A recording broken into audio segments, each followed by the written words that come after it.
할렐루야.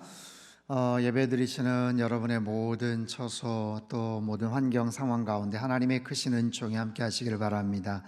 우리 나무현 전사님의 찬양의 가사처럼 하나님의 그 선한 능력으로 또 믿음으로 하나님께서 베푸실 놀라운 일들이 분명히 나타나게 될 줄로 믿습니다. 그 놀라우신 그 하나님을 더욱더 바라보며 오늘 예배를 통해서 또 말씀을 통해서 또 귀한 은혜를 경험하실 수 있게 되기를 축원합니다. 여러분 추석 명절 잘 지내셨나요? 코로나로 인해서 예전과는 좀 다른 분위기였지만 그래도 친척들 또 가족들과 함께 또 좋은 시간들을 보내셨으리라고 믿습니다. 오늘 설교의 제목은 광야길을 걷게 하신 이유입니다. 흔히들 인생을 길로 많이 비유를 하죠. 인생, 나그네 길, 인생의 여정.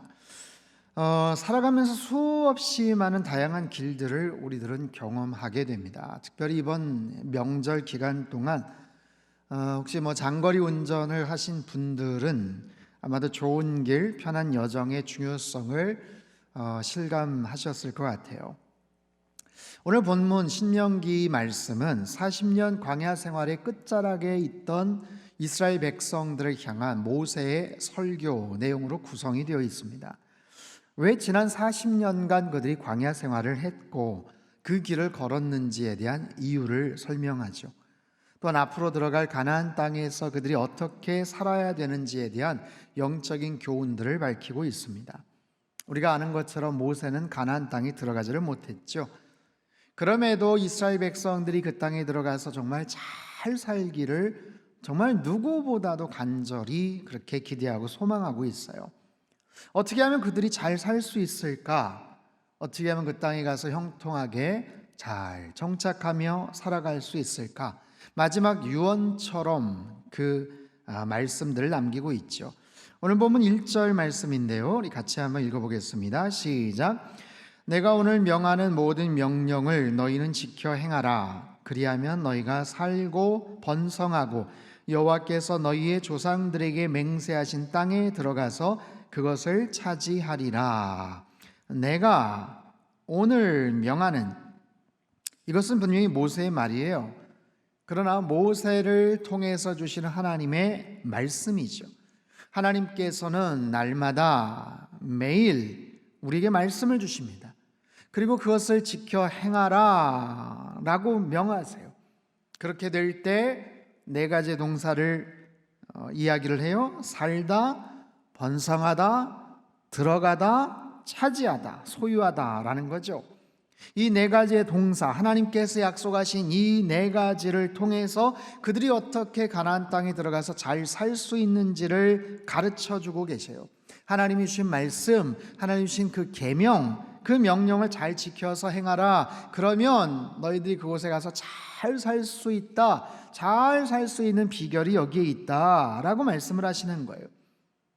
자, 우리도 이 말씀을 따라서 순종하며 살아가야 될 줄 믿습니다. 사랑하는 주님, 날마다 말씀을 따라 살게 하여 주옵소서.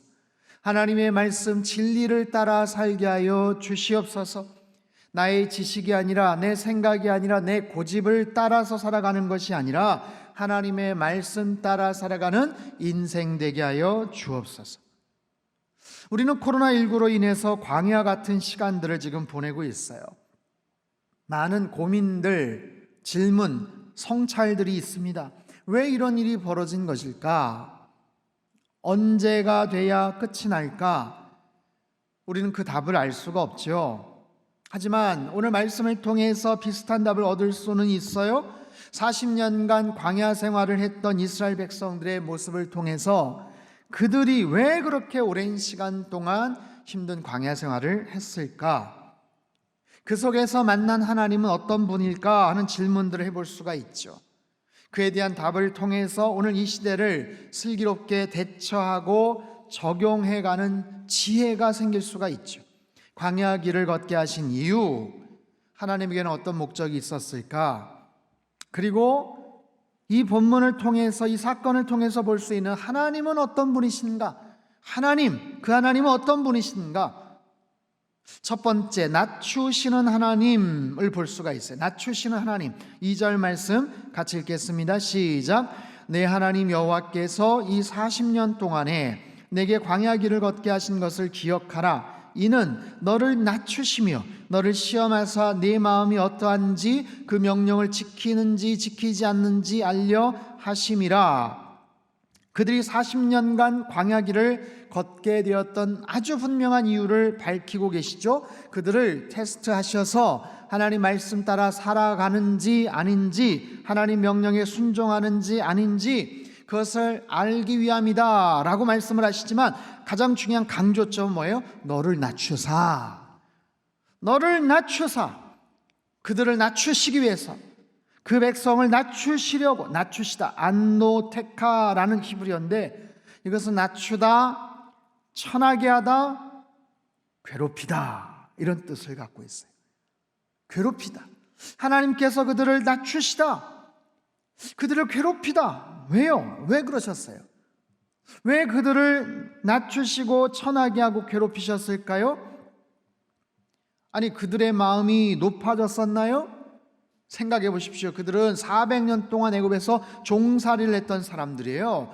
아니, 더 낮아질 게 뭐가 있겠어요? 그런데도 하나님은 그들을 낮추기를 원하셨어요. 이것은 그들의 마음속에 있는 죄성을 다스리기 위함입니다. 인간의 마음속에 있는 죄성, 그것은 교만함을 통해서 드러나죠. 교만함은 모든 죄악의 근원이자 뿌리가 됩니다. 수없이 많은 죄악들이 거기에서부터 발생하고 출발한다는 것을 여러분 아십니까? 400년간 노예 생활을 했습니다. 그들의 자존감은 땅에 떨어졌을 거예요. 지극히 자신감도 낮아진 상태라고 하지만 그것 자체가 그들이 겸손해졌다라고 말할 수는 없어요. 노예 생활을 했다고 해서 그들은 참 겸손하다, 그렇게 말할 수는 없죠. 그들이 고생했다고 해서 성자가 된 것은 더더욱 아니죠. 생각해 보십시오. 그들을 괴롭히던 바로, 애굽왕 바로나 고통을 당했던 이스라엘 민족이나 이스라엘 백성들이나 그들의 심령에는 똑같은 죄악이 있어요. 똑같은 죄성이 있어요. 그저 애굽왕 바로는 그것이 극단적으로 분출이 됐고 나타났고 온갖 악을 저질렀던 것 뿐이고, 이스라엘 백성들은 그 죄성이 감춰졌을 뿐이에요. 속에서 부글부글했지만 노예 종살이를 했다고 해서 죄성이 사라지는 건 아니라는 거예요. 교만함이 없어지는 것은 아니에요.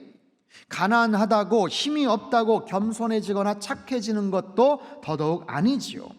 이것은 누구에게나 있는 본질적인 그런 죄성, 하나님께서는 그 죄성을 정확하게 지적을 하십니다. 우리 안에 있는 죄된 것들이 어떻게 움직이고 어떻게 커지고 어떻게 나타나는지를 하나님은 누구보다 잘 알고 계시죠. 여러분, 질병관리본부에서 수고하시는 분들이 사람 한 사람은 어떻게 바라볼까요? 그 사람이 어떤 직업을 가졌나? 재산이 어떤가? 과거의 경험이 뭔가? 학벌은 어떤가? 그거 전혀 중요하지 않습니다. 오로지 그 사람이 코로나19 안에서 테스트를 해봤을 때 양성 반응이 나타나느냐, 음성이 나타나느냐, 감염 증상이 있느냐, 무증상 감염자냐, 그 사람이 동선이 어떻게 되고 누구를 어떻게 접촉을 했냐, 그게 사람을 바라보는 가장 중요한 기준이겠죠. 마찬가지로 하나님께서는 언제나 우리들의 죄의 문제에 관심을 두셔요. 왜냐하면 죄가 있으면 하나님께서 우리를 가까이 하실 수가 없기 때문에 그렇죠. 죄가 있으면 우리가 심판을 받을 수밖에 없기 때문에 그렇죠. 하나님은 그 백성을 사랑하십니다. 하나님은 저와 여러분도 사랑하십니다. 그래서 그 백성 출애굽시키지 않으셨어요? 빠져나오도록 하셨죠. 그렇다고 해서 그냥 가나안 땅으로 그냥 들어가도록 허락하신 게 아니에요. 그들에게 있는 죄성, 그 오만함, 그 교만함, 불순종하는 태도와 모습들, 무엇보다 틈만 나면 하나님을 등지려고 하고 멀리하려고 하는 그 악한 마음들, 그 모든 것을 하나님은 만지고 다스리기를 원하셨어요. 다듬으기를 원하셨어요. 모든 것을 낮추셨어요. 40년의 시간, 광야에서의 시간들을 통해서 그들의 생각과 그들의 마음과 태도와 완악한 그 교만한 마음들, 때로는 아주 연약한 마음들 다듬어지고 낮아지게 하셨다라는 거예요. 이처럼 사람은 광야를 걸을 때 생각이 깊어집니다. 고생을 하고 길이 막힐 때 고민을 하고 질문을 던지죠. 성찰을 하고 자기 반성을 하게 되죠.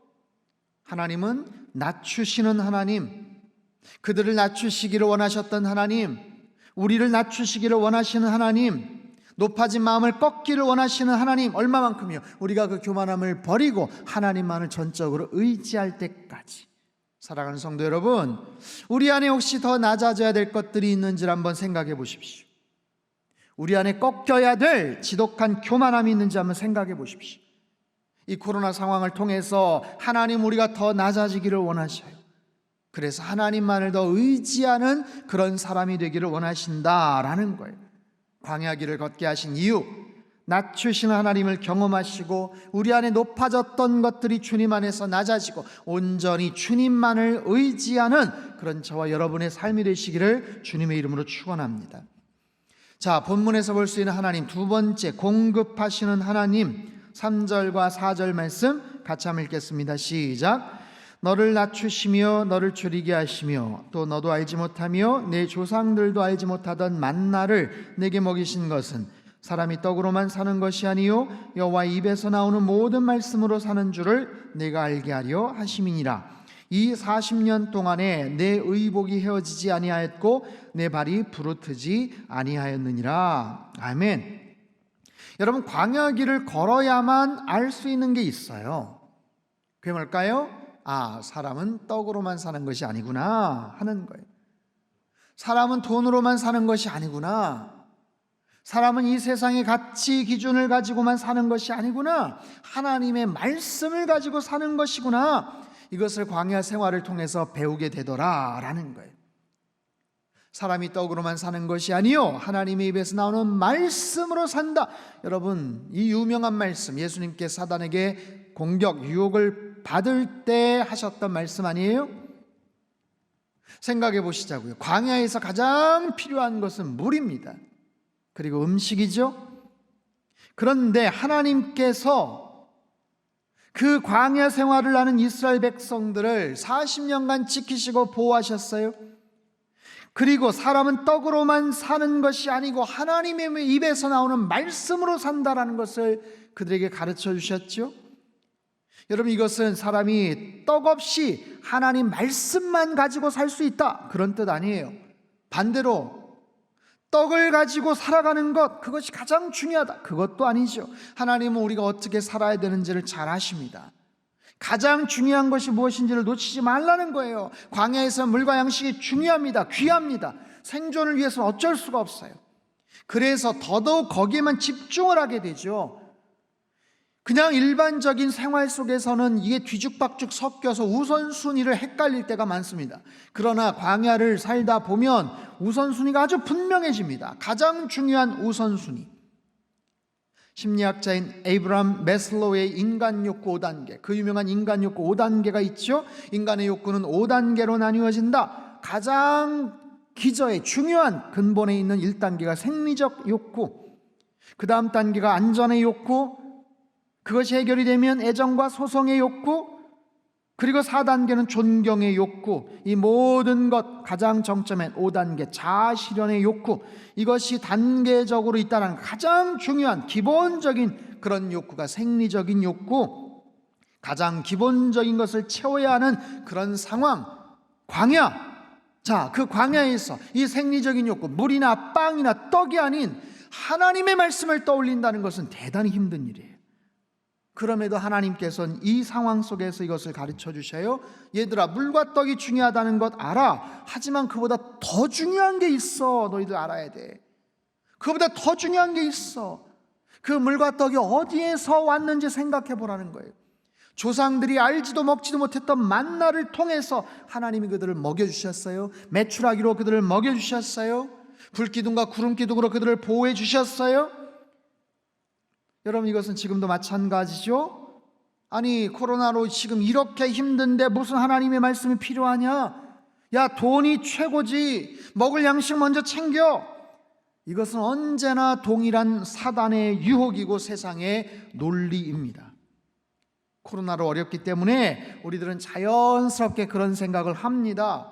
육의 양식을 위해서 노후를 위한 재테크나 아파트 땅 또는 주식이나 다른 종목 투자를 해야 된다. 수많은 이야기와 정보들이 쏟아지고 있어요. 예, 중요합니다. 분명히 그것 중요해요. 떡으로만 사는 것 아니야. 주님 말씀하셨어요. 떡도 중요하다라는 거예요. 떡도. 그러나 가장 중요한 것을 명심해라. 그 음식이 어디에서 왔는지를 생각해봐라. 그들이 어떻게 40년간 옷을 입었고 발이 부르트지 않았는지를 기억해라. 여러분, 그들이 입었던 의복, 보통 정사각형 모양으로 된 커다란 천입니다. 외출할 때 두루는 그냥 겉옷이지만 일교차가 심한 그런 광야 사막에선 잠잘 때 추위를 덮어준 이불의 역할을 하지요. 그들의 발이 부르트지 않았다. 백성들의 의복이 헤어지지 않은 것처럼 신발도 제때에 공급되어서 닳지 않았다라는 것을 가리켜요. 여러분, 이건 신비하게 옷 한 벌, 신발 한 켤레로 40년 버텼다 그 얘기가 아니고 하나님께서 계속해서 공급해 주셨음을 의미하는 거예요. 그들의 필요에 따라서 계속해서 공급해 주셨다. 도대체 어디에서 그 옷과 그 신발을 어디에서 공급받았을까요? 여러분, 출애굽 당시 그들은 꽤 많은 소와 양을 애굽에서 갖고 나왔습니다. 그리고 40년이 지나는 동안 그 소와 양을 잘 관리하고 키웠어요. 본래 그들의 직업이 뭐죠? 목축업이에요. 목축업. 당연히 소와 양을 잘 관리했겠죠. 그러나 그 소와 양을 지켜주신 분이 하나님이시죠. 전염병 한번 돌면 그냥 다 몰살당하는 거 아닙니까? 사람도 전염병으로 그냥 2만 몇 명씩 3천 명씩 막 죽고 그랬잖아요. 그런데 전염병 돌지 않도록, 더 많은 새끼가 태어나도록, 더 건강하게 잘 자랄 수 있도록 하나님께서 그들의 가축을 잘 지켜주셨더라라는 거예요. 그 척박한 광야에서조차도 옷과 신발을 공급받을 수 있었고, 만나와 메추라기로 배불리 먹을 수가 있었고, 하나님이 그렇게 공급하셨고 채워주셨어요. 가장 좋은 것으로 꼭 필요한 것을 때마다 시마다 하나님께서 채워주시고 역사하셨더라. 사랑하는 성도 여러분, 하나님께서는 우리의 필요를 분명히 알고 계세요. 정말 필요한 것 앞서 준비하십니다. 여러분, 사치를 부리자라는 것도 아니잖아요. 광야에 필요한 최소의 물건들, 양식 하나님께서 공급하세요. 공급하시는 하나님을 하나님 바라보라. 하나님께서 채우십니다. 공급하시는 하나님을 바라보는 것. 저와 여러분의 필요를, 우리의 쓸 것을, 우리 가정의 필요를 하나님이 알고 계시고 채워주실 줄로 믿습니다. 여러분, 그 하나님을 더욱더 신뢰하십시오. 광야 길을 통해서 그 하나님을 만나셔야 돼요. 하나님은 공급하시는 하나님이시다. 내 필요한 것, 내 쓸 것, 코로나로 인해서 염려가 되고 걱정이 되고 불안하지만 하나님은 분명히 채워주시고 공급하시는 하나님이시다라는 거예요. 40년 광야에서 분명하게 채워주셨던 하나님이 저와 여러분의 쓸 것, 우리의 모든 상황과 필요를 분명히 알고 계시고 채워주신다라는 거예요. 빌립보서 4장 19절 20절의 말씀이에요. 우리 한번 큰 소리 읽겠습니다. 시작. 나의 하나님이 그리스도 예수 안에서 영광 가운데 그 풍성한 대로 너희 모든 쓸 것을 채우시리라. 하나님 곧 우리 아버지께 세세 무궁하도록 영광을 돌릴지어다. 아멘. 사도 바울의 이 고백이, 옥중에서 남겼던 이 믿음의 고백이 저와 여러분의 믿음의 고백이 되시기를 주님의 이름으로 축원합니다. 본문을 통해서 또한 하나님, 어떤 하나님? 세 번째, 훈련시키시는 하나님을 만날 수가 있어요.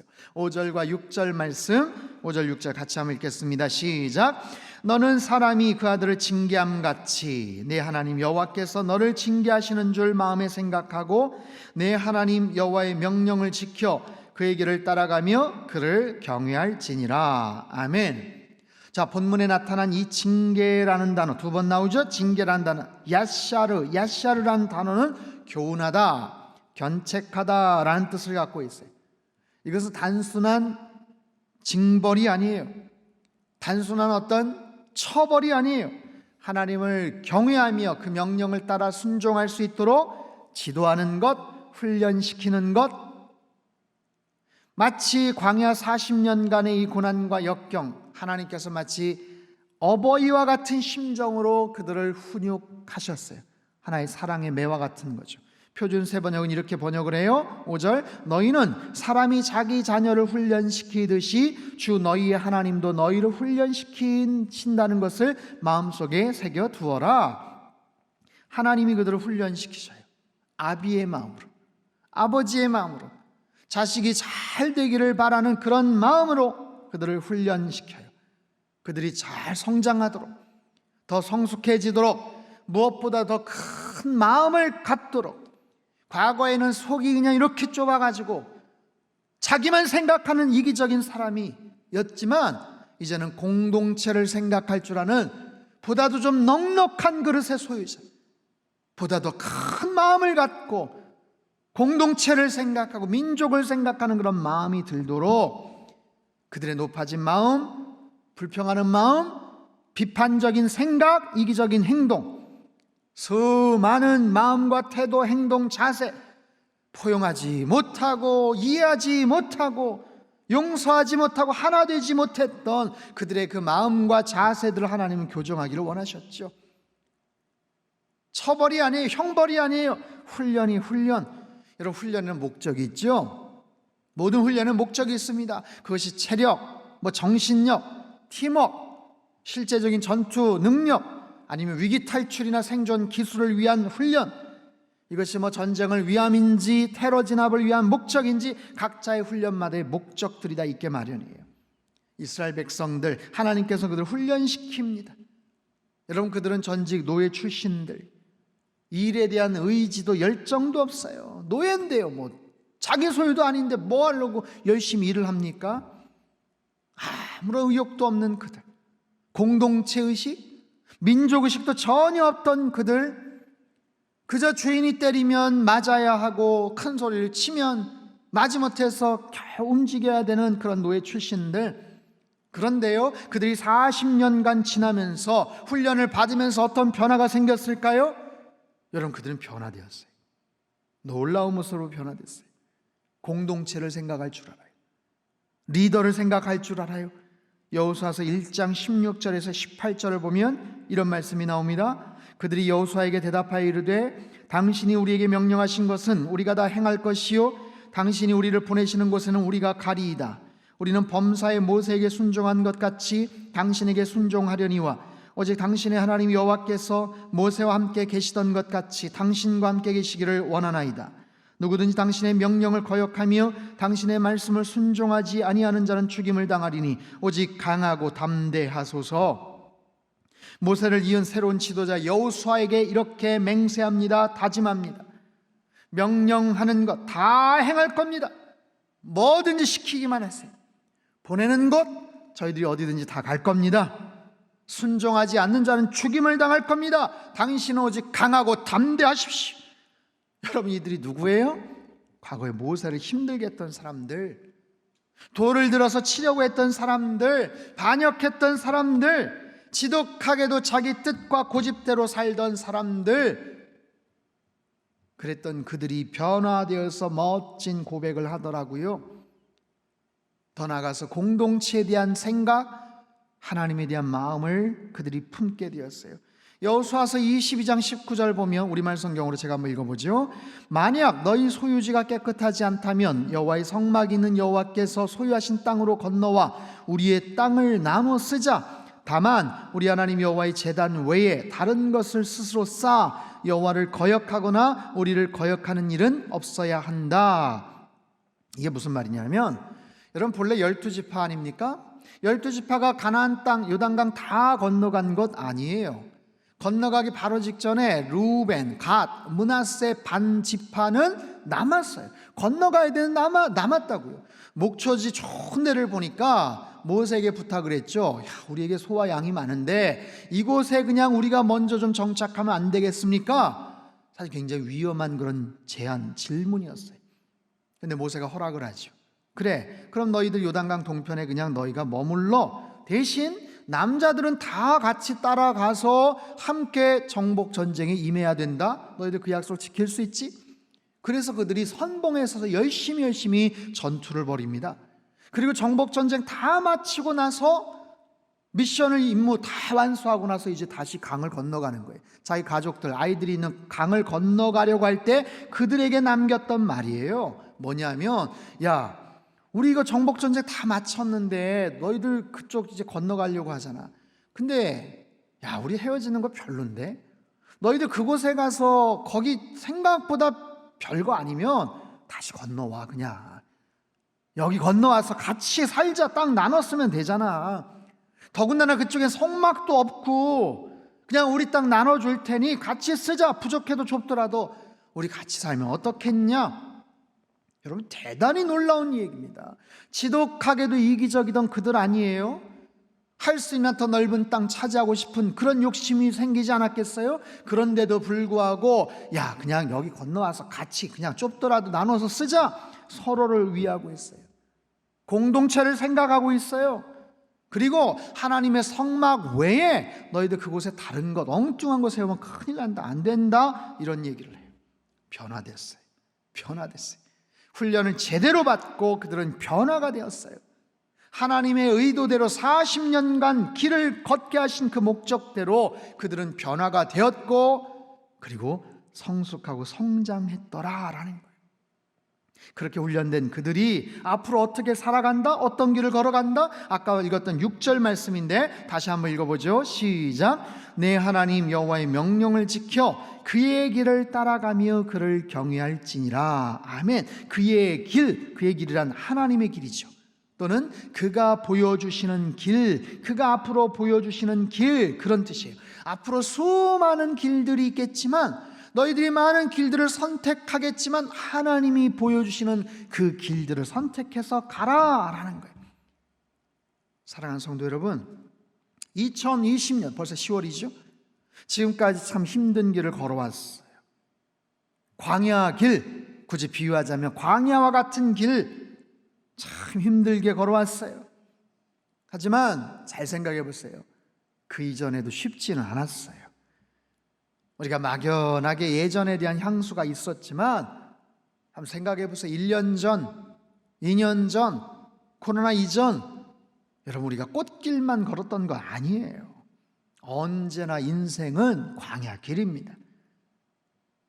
가장 중요한 것은 앞으로 걸어가야 될 길이에요. 지금 힘들긴 해도 불편하긴 해도 이유가 있다면 우리는 더 걸어가야 돼요. 그리고 배워야 돼요. 이 어려운 광야길 속에서 우리는 반드시 배워야 돼요. 이 길을 주신 이유가 뭘까 도대체? 광야길을 주신 이유가 뭘까? 그곳에서 우리는 하나님을 더 만나야 돼요. 경험해야 돼요. 이스라엘 백성들에게 40년의 시간들이 힘들고 고달픈 세월이었지만 되돌이켜보니까 가장 큰 은혜의 시간이었어요. 공동체성을 확립하고 민족성을 갖고 하나님을 더욱더 경외하고 더욱더 성숙하게 변화가 되기 위한 꼭 필요한 시간이었더라. 코로나19로 인해서 우리는 같은 길을 걸어가고 있어요. 광야의 길을 걸어가고 있어요. 여러분 지나왔던 8개월, 9개월의 시간들 한번 기억해 보세요. 그 시간 동안 하나님이 어떤 분이셨습니까? 저와 여러분에게 하나님은 어떤 분이셨어요?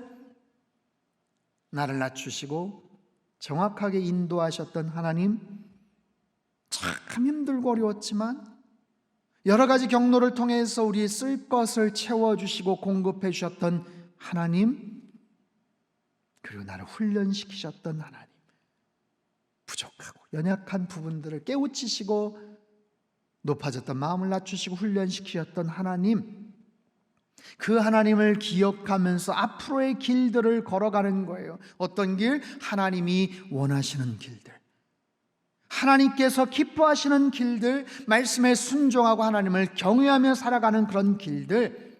그럴 때 하나님은 그 다음 스텝으로 그들을 어떻게 인도하시는가, 그 다음 과정으로 하나님께서는 이스라엘 백성들을 어떻게 인도하시는가, 오늘 본문 6절 이하의 7절서부터의 다음 구절, 신명기 8장 7절 10절까지 말씀을 우리 한번 큰 소리로 읽겠습니다. 시작.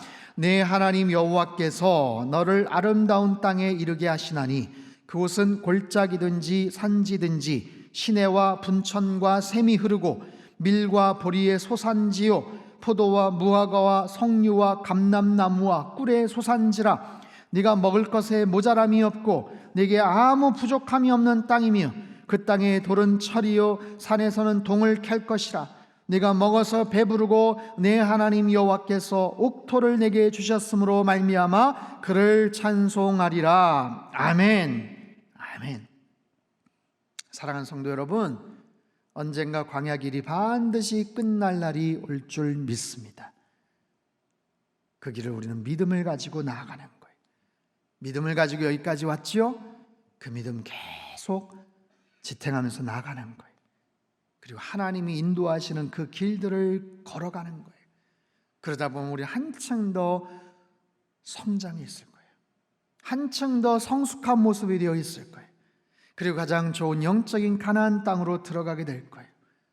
이스라엘 백성들이 40년간 광야에서 잘 견뎠듯이 저와 여러분도 이 코로나로 인한 이 광야의 길 여러분 잘 견디시기를 축원합니다. 믿음으로 여러분 잘 견디셔요. 그들이 가나안 땅 새로운 세상에 들어갔던 것처럼 우리들도 하나님이 인도하시는 새로운 세상으로 들어가는 은혜가 있을 거예요. 그리고 언젠가 다 들어갈 저 천국을 향해서 날마다 그분이 원하시는 길을 걸어가야 될 줄로 믿습니다. 이 광야의 길을 지나서 더 좋은 세상, 더 좋은 영적 가나안 땅을 향해 나아가는 놀라운 은혜와 축복이 우리의 삶 가운데 임하시기를 주님의 이름으로 축원합니다. 기도하겠습니다. 두 손을 가슴에 모아 같이 기도하지요. 하나님 아버지, 힘들고 어려운 광야의 길을 걸어옵니다.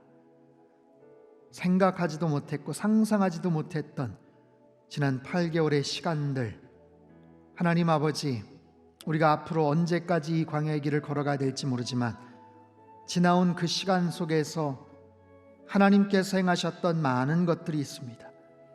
하나님께서 우리를 낮추셨고 우리를 정확하게 여기까지 인도하셨습니다. 힘들고 궁핍하고 어려운 상황에서도 우리의 모든 필요를 아시고 정확하게 공급하셨습니다. 그리고 우리의 부족한 부분을 훈련시켜 주셨습니다. 하나님, 변화된 모습으로 앞으로의 남은 여정, 하나님께서 인도하시는 그 길을 따라가게 하여 주시옵소서. 우리의 남은 평생의 시간 얼마가 될지 모르지만 하나님께서 인도하시고 기뻐하시는 그 길만 걸어가게 하여 주시옵소서. 언젠가 들어갈 저 천국 하늘나라, 가장 아름답고 풍성하고 거룩한 그 땅에 들어갈 때까지 언제나 신실한 모습으로 더욱더 성숙한 모습으로 살아가는 하나님의 거룩한 백성들 다 되도록 주님 역사하여 주시옵소서. 하나님, 참으로 이 광야에서 주님을 더 뜨겁게 만나기를 원합니다. 주님만을 더욱더 온전하게 신뢰하며 하나님만을 경외하는 우리 가정이 되게 하시고 우리 교회가 되게 하시고 우리 민족이 되게 하시고 하나님, 우리의 남은 평생의 삶이 되게 축복하여 주시옵소서. 존귀하신 예수님의 이름으로 기도합나이다. 아멘.